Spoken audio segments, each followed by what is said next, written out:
مساء الخير على الحلوين. تعالوا نعمل أكلة سهلة وبسيطة وسريعة بدون لحمة ولا فراخ. مكوناتها موجودة في أي بيت وسريعة جدا. تعالوا بينا نسمي الله.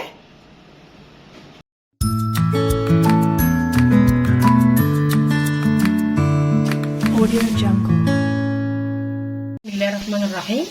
معايا طاسة حطيت فيها زيت، سخنته وجبت بطاطساية قطعتيها معايا مكعبات وبحمرها وهنطلعها على طول بعد ما تحمر.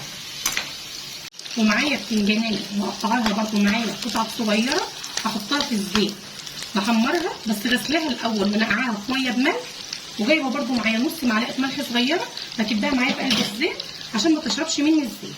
هحمرها ونطلعها. جبت طاسة تانية حطيت فيها شوية زيت صغيرين وقطعت فيهم بصلاية هشوحها بس كده حاجة خفيفة زي ما انتوا شايفين كده، وهنزل عليها بقرن فلفل اخضر، اي فلفل عندك، وقرن فلفل حار. معايا فلفل بارد وفلفل حار هشوحهم بس ياخدوا لون خفيف. هنزل عليهم بفص توم دقات واقلب. هطلع بس ريحه، شايفين؟ هضرب بس الفلفل دي بالمعايا والبصلايه. انزل عليهم بطماطمتين مقطعاهم قطع صغيره واقلبهم،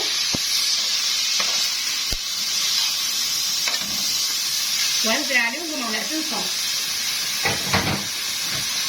من صلصه الطماطم واقلبهم بقى.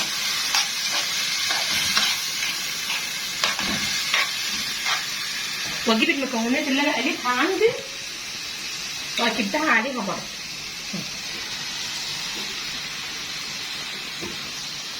واقلبهم تاني برضه مع بعض. انا قلبتها دلوقتي معايا خلصت تقليب. بنزل معايا بقى بالبهارات، نص معلقه صغيره من البابريكا، نص معلقه صغيره من الكاري والكركم، ونص معلقه من الكزبره، ونص معلقه من الكمون. واخد بالي معايا من الملح لان انا قبل كده كنت حاطه معايا ملح. وانزل عليهم بقى بشويه من الخل، حوالي 3 معالق من الخل، واقلبها. انا دلوقتي خلاص قلبتها معايا، هغطي عليها شويه واسيبها تستوي، ما بتغيبش على طول في السوا لان كل حاجه معايا مستويه. كنا كل حاجه قلينا في قلب الزيت، مش هتكمل معانا على البوتاجاز 5 دقايق. وخدوا بالكم من الملح، دوقوها الاول وانتوا بتحطوا الملح، عشان انا كنت حاطه قبل كده ملح في الزيت وانا بقلي البتنجان. كده خلاص الوصفه بتاعتنا خلصت.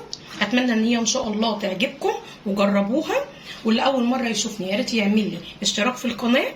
والسلام عليكم ورحمه الله وبركاته.